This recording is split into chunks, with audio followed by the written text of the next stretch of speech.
Bonsoir à tous et bienvenue. Merci de tous d'être là et de venus nombreux suivre le webinaire concernant la licence qui sera mise en route à partir du mois de février l'année prochaine en vue de la saison 2021-2022.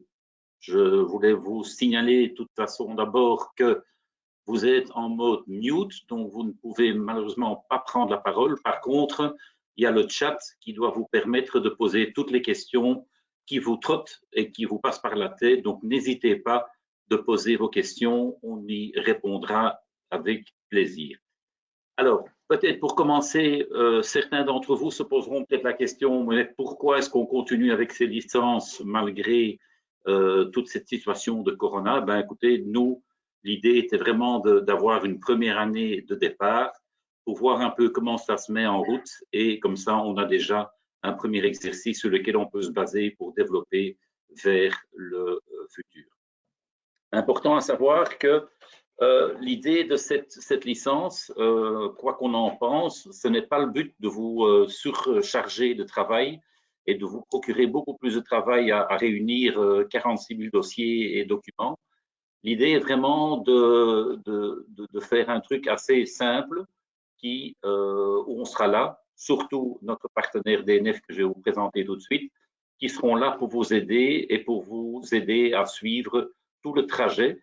Et l'idée de base, n'oublions pas, c'est aussi de vous aider à avoir je dirais, une comptabilité saine au sein des clubs de hockey en Belgique.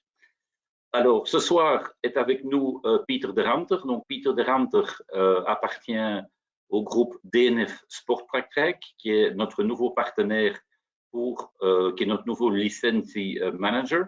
Donc, c'est lui vraiment qui va gérer tous vos dossiers. Ce qui est important à savoir, et Pieter va se présenter et sa société dans un instant, ce qui est important, c'est quand même que c'est une société qui a plein d'atouts, puisqu'ils ont des juristes, ils ont des gens qui s'occupent des finances, etc., qu'ils ont pas mal d'expérience dans le sport, puisqu'ils ont déjà été aussi, comment dirais-je, ils se sont occupés également de la licence du basketball en Belgique. Donc, tous ces atouts, tous ces éléments nous semblaient vraiment importants pour ce partenariat, sachant en plus, et ça c'est pas non négligeable, je trouve, qu'ils sont totalement indépendants du monde du hockey.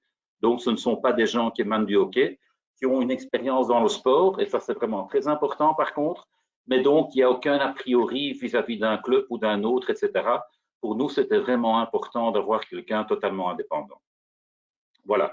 Donc, j'en profite également pour ceux qui ne l'ont peut-être pas encore vu que nous avons fait un appel depuis quelques jours maintenant sur notre site pour avoir des gens qui pourraient siéger au sein de la commission de licence. Donc, nous avons d'abord le license manager qui est donc Pieter et DNF qui s'occupe des dossiers. Et puis, ces dossiers, une fois qu'ils auront été analysés par DNF, ce sera la commission des licences qui décidera d'obtenir ou de ne pas donner la licence aux clubs qui auront introduit leur dossier. Important à savoir, ça ne peut pas être un administrateur d'un club, du moins pas des 12 derniers mois. Voilà, je crois que ça en fait assez pour l'introduction. Je vais laisser la parole à Pieter. Donc, une fois de plus, n'hésitez pas à poser vos questions. Pieter vous expliquera aussi qu'il y aura une deuxième session qui sera encore plus concrète début décembre, où tous les documents seront également expliqués, les documents qui seront attendus d'être envoyés. Je vous souhaite beaucoup d'attention pour cette présentation de Pieter et je vous retrouve à la fin de sa présentation. Merci. Ok, merci Serge. Bonsoir à tout le monde. Voilà l'agenda pour ce soir. Je vais, parce que maintenant je vois moi-même et pas les slides, alors c'est pas bon. Je vais voir comment je peux avoir de nouveau les slides. Voilà, ok, c'est mieux pour moi. Excusez-moi. Alors, l'agenda pour ce soir, Je vais faire une introduction de DNF Sport Practech et de moi-même. Je vais aussi expliquer le rôle du manager de licence, qui est effectivement DNF Sport Practech, et aussi le rôle de la commission de licence. Ensuite, je vais présenter de nouveau les critères d'obtention de la licence. En général, comme Serge a déjà dit, il y a une deuxième séance qui est plus pratique, avec plus d'informations, avec la questionnaire elle-même et avec un modèle de PNL que je vais aussi un peu expliquer ce soir. Et on va terminer avec la procédure elle-même et le timing. La durée de la séance, c'est une petite 30 minutes, pas trop long, mais c'est important de démarrer déjà ce soir pour faire l'attention à la procédure qui va démarrer effectivement en février.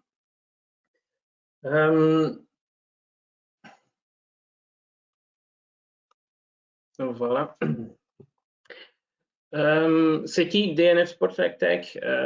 DNF Sport Practech, nous sommes membres de DNF Group, qui est effectivement une fiduciaire spécialisée en marché de niche. Quand tu vois ce slide, tu vois beaucoup de petites divisions. Par exemple, DNF Legal, qui est spécialisé pour la comptabilité des avocats. Tu as DNF Pension Funds, spécialisé pour la comptabilité des pensions de fonds, et DNF Sport and Entertainment, spécialisé pour le secteur du sport. Effectivement, DNF Sport Practech, nous avons beaucoup d'expérience avec les demandes de licence. Pour l'instant, ou presque tous les années, nous assistons des clubs de foot professionnels avec leurs dossiers, avec leurs demandes de licence. Ce sont des dossiers très profonds, très larges, mais nous avons aussi de l'expérience avec, en fait, nous sommes partenaires de la fédération de basket pour eux aider l'introduction de licences il y a quelques années passées. Serge a aussi déjà dit que nous allons exercer notre fonction de manière confidentielle, indépendante et impartiale. Aussi pour nous, c'est très important. Confidentiel, ça veut dire que nous allons signer un NDA, un contrat de confidentialité, et aussi une déclaration d'indépendance. Oui, nous connaissons très bien le monde du sport et le monde de hockey, mais nous sommes indépendants. C'est très important. Je n'ai pas de mandat ni mes employés au sein d'un club de hockey. En fait, je ne suis pas membre d'un club de hockey, ni mes employés. Je n'ai pas encore dit, DNF Group, nous avons 45 employés. Ce n'est pas petit, c'est moyen. Nous sommes un vrai PME. Alors, tous les employés qui vont m'aider avec le rôle de manager de licence, eux aussi, ils sont indépendants. Voilà, c'est ça pour l'introduction de DNF Sport Practech. Maintenant, je vais un peu expliquer le rôle du manager de licence. Le manager de licence est compétent pour, en fait, pour fournir au club des explications. Alors, nous sommes là pour vous aider. Nous allons introduire une formulaire de demande, plus spécifiquement aux séances ou à la séance de de décembre, nous allons expliquer plus en détail ce formulaire, mais nous allons aussi vous aider comment de remplir ce formulaire et quel type de documents nous avons besoin. C'est important, à la fin de la présentation, mes coordonnées sont mentionnées sur le slide. Vous pouvez me toujours contacter. Ensuite, je veux aussi dire que tous les documents, ça va être un dossier digital. Nous sommes encore en train de voir quel logiciel est le plus préféré. Peut-être ça sera un OneDrive. Mais tous les documents que vous devez nous fournir, ça va être digital. C'est aussi important. C'est plus efficace. Alors, peut-être le plus important pour savoir du rôle du manager, c'est de rédiger un rapport et formuler un avis à la commission des licences. Ça veut dire que la décision elle-même, c'est pas à nous, c'est pas au manager des licences, c'est aux commissions des licences. Alors, c'est effectivement le rôle de la commission des licences et comme Serge a déjà dit, vous pouvez toujours faire une candidature pour ce rôle. Qu'est-ce qu'on va faire? Comment on va travailler avec la commission? C'est à nous, au manager de licence, de rédiger le rapport et de faire un avis. Et c'est aux commissions elles-mêmes, à la commission elle-même, de faire la décision. Ça va être 3 membres, un président et deux autres membres, dont minimum un juriste et un expert comptable ou un réviseur. Oui.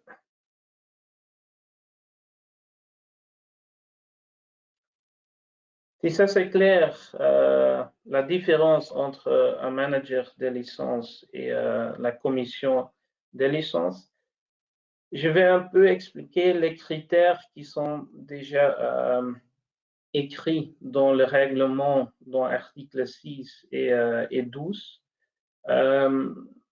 Ce slide est aussi très important. Peut-être vous posez la question, mais pourquoi on va démarrer avec l'introduction d'une licence avec tous les problèmes de COVID-19? Moi, je pense personnellement que c'est très bien qu'on va aujourd'hui démarrer avec l'introduction parce que le perspective générale, c'est d'effectivement favoriser une gestion financière saine des clubs. Ça veut dire qu'aujourd'hui, c'est encore plus important de réfléchir de votre situation financière. Alors, c'est à nous de vous aider, de vous poser des questions pour effectivement favoriser une gestion financière saine de votre club. Comme j'ai déjà dit, le save the date de 9 décembre, ça sera une séance plus pratique concernant la questionnaire elle-même et un modèle de PNL. On va encore voir si ça va être une séance comme aujourd'hui digitale ou c'est effectivement en physique. Je pense que ça va être de nouveau avec le GoToWebinar d'aujourd'hui. Alors, les critères. D'abord, personnalité juridique. J'ai encore écrit sur slide les différents documents que nous avons besoin. Ce sont les statuts du club, la liste des membres de l'organe d'administration et de la gestion journalière, le nouveau registre UBO, mais aussi l'organigramme. L'organigramme de la structure juridique du club, parce que l'organigramme, ça va nous aider de mieux comprendre la situation de votre club. Notre tâche, c'est d'analyser environ 20 clubs différents. Pour nous, ce sont des clubs nouveaux. Hein. Nous ne connaissons pas encore la structure juridique du club. Alors, c'est important pour nous d'avoir déjà, au plus tard, le 5 février, que nous avons déjà l'organigramme de la structure juridique du club. Ce slide, en fait, vous pouvez déjà préparer ces documents aujourd'hui. C'est pas très spécial, ces documents, en fait, c'est très logique. Ensuite, nous avons la comptabilité. Qu'est-ce qu'on va demander? Ce sont les derniers comptes annuels du club approuvés par l'Assemblée générale.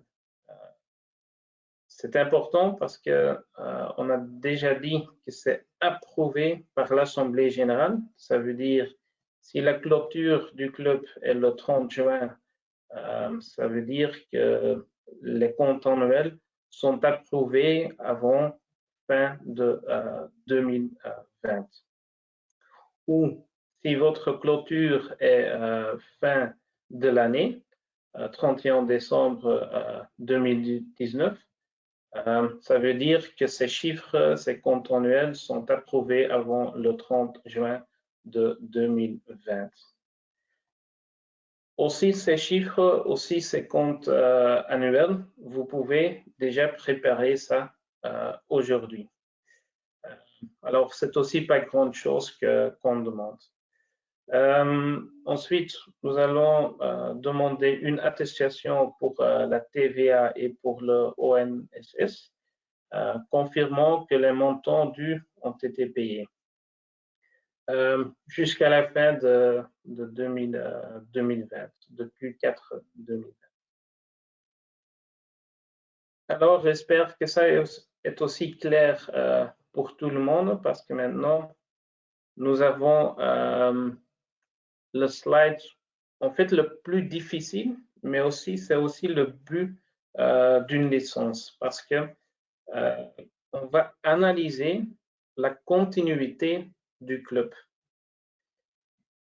Et c'est très important parce que, je vais le lire, la licence n'est accordée que pour autant que la commission des licences est d'avis que la continuité financière du club est raisonnablement assurée jusqu'à la fin de la saison pour laquelle la demande de licence est introduite.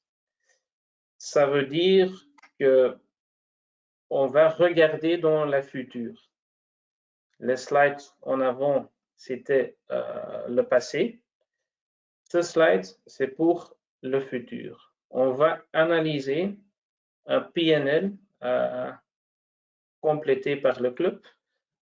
Nous allons introduire un modèle, comment tu vas nous fournir ces chiffres, ce PNL.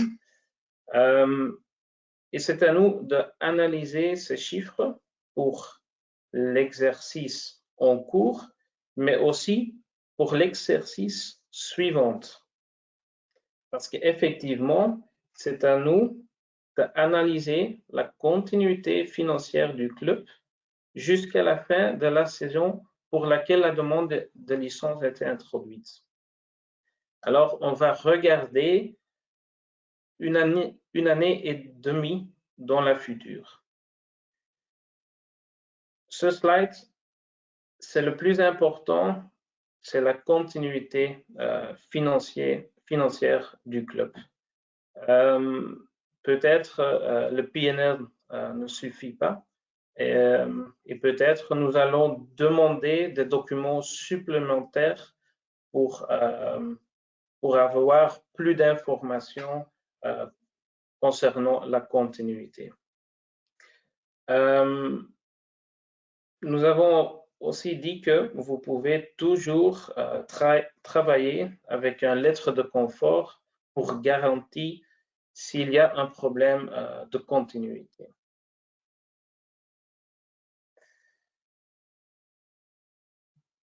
Voilà.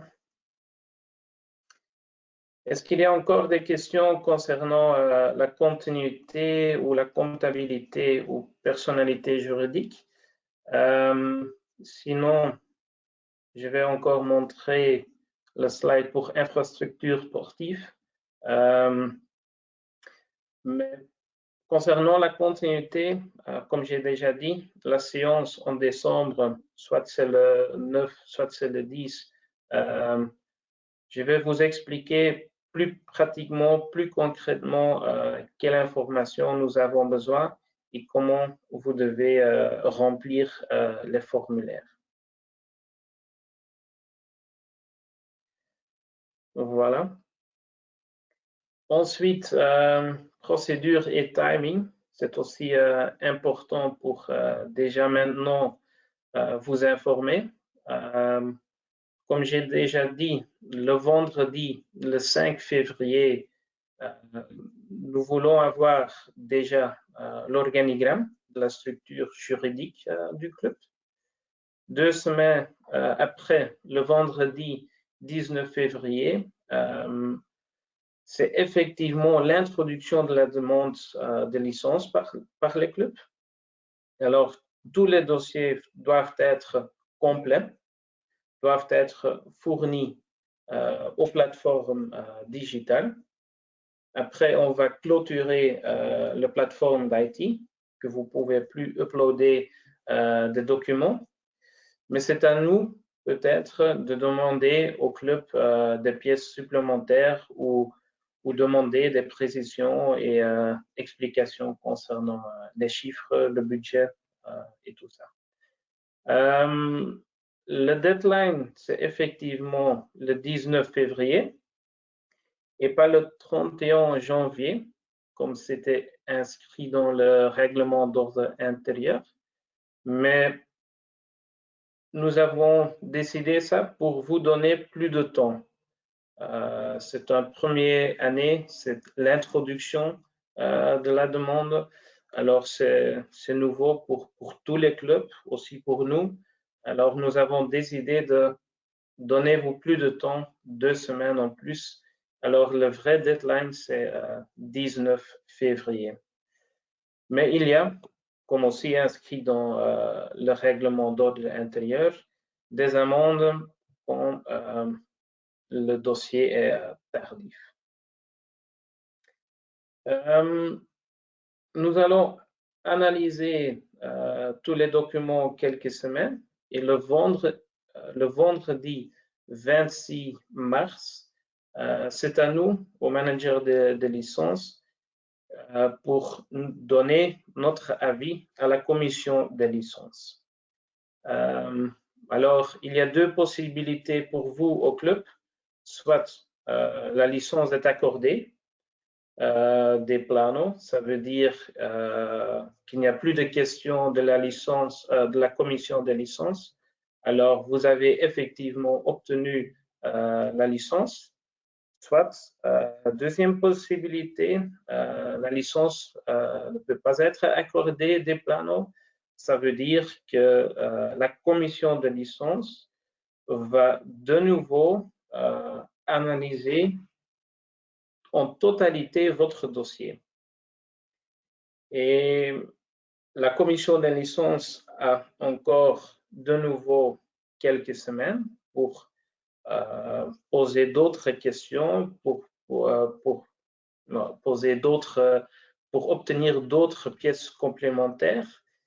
Et après ces semaines, le vendredi, le 30 avril, au plus tard, la commission va effectivement aussi de nouveau et décider si vous avez une licence ou pas. C'est aussi quelques semaines plus tard que prévu dans le règlement d'ordre intérieur. Si vous n'êtes pas d'accord, il y a toujours la procédure devant le CBAS.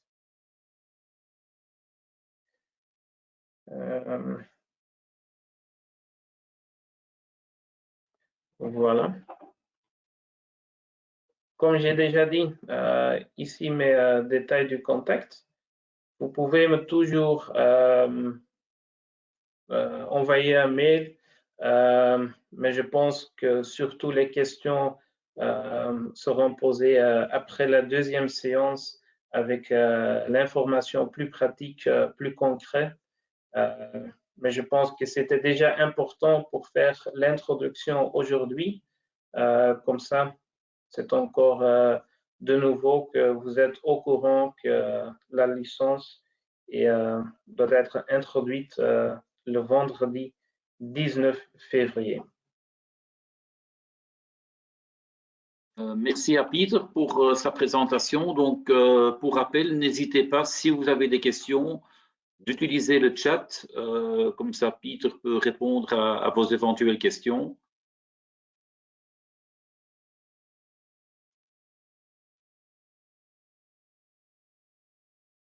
Ah, Peter, er is een vraag, denk ik.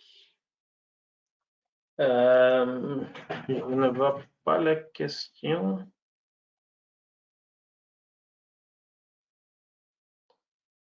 Non. Quelqu'un avait levé la main? Oui, j'ai vu qu'il y a quelqu'un qui a levé la main, mais si vous pouvez poser votre question dans le chat et vous pouvez poser votre question par écrit. Recevrons-nous les slides? Oui. Je pense, Serge, que en fait, la présentation sera envoyée aux participants. Hein. Donc, la présentation, donc tout le webinaire est enregistré. Donc, ça permettra aussi à d'autres gens dans votre club de resuivre ce que nous avons présenté ce soir. Les gens qui n'étaient pas dispo ce soir pourront facilement donc suivre tout ce que Peter a expliqué ce soir. Quand la plateforme pour communiquer les données sera-t-elle ouverte? Je pense que ça va être après la deuxième séance. Alors, ça va être décembre, fin de décembre, mais surtout en janvier. Et comme ça, vous pouvez déjà préparer tous les documents. Pourriez-vous revenir sur l'infrastructure, car je n'ai pas vu effectivement, parce que ce n'est pas mon spécialité, mais je vais vous montrer de nouveau les critères. Voilà. En fait, tous les critères sont aussi écrits dans les règlements. Donc, en fait, il faut disposer du certificat EFIH global et d'un éclairage de 300 lux. C'est ce qu'il y avait déjà dans le règlement sportif. Donc, c'est pas une modification par rapport à ce qui était déjà exigé pour évoluer en division d'honneur. Oui. Pouvez-vous déjà communiquer le template PNL? Non, malheureusement, pas encore. C'est encore en cours. Et on va le communiquer, je pense aussi, pendant la deuxième séance de décembre.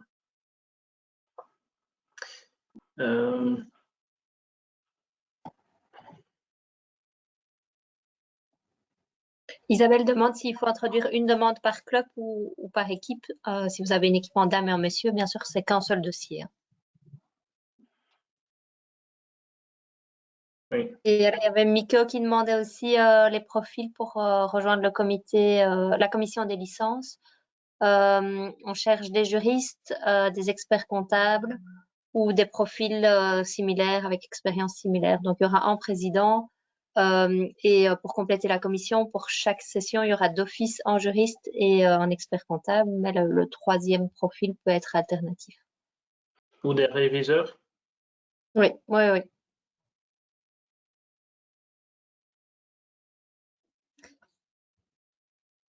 Et la plateforme oui, pour communiquer les données, ça on a répondu. Ce sera certainement dans le courant du mois de décembre qu'elle sera accessible.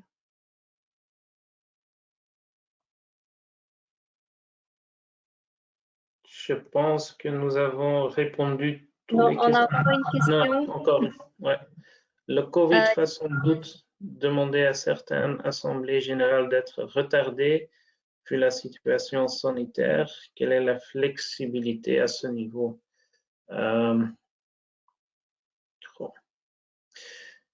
Je pense que si la clôture est le 30 juin de 2020, que normalement l'Assemblée générale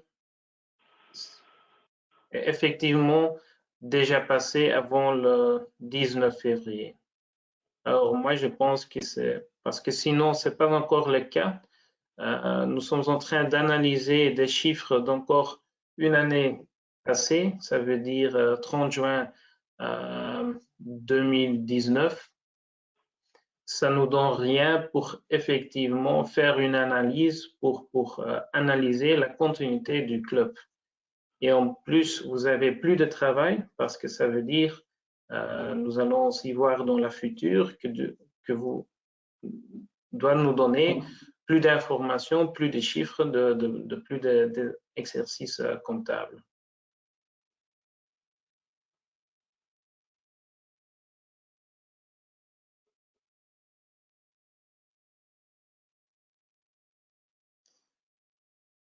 Encore des questions?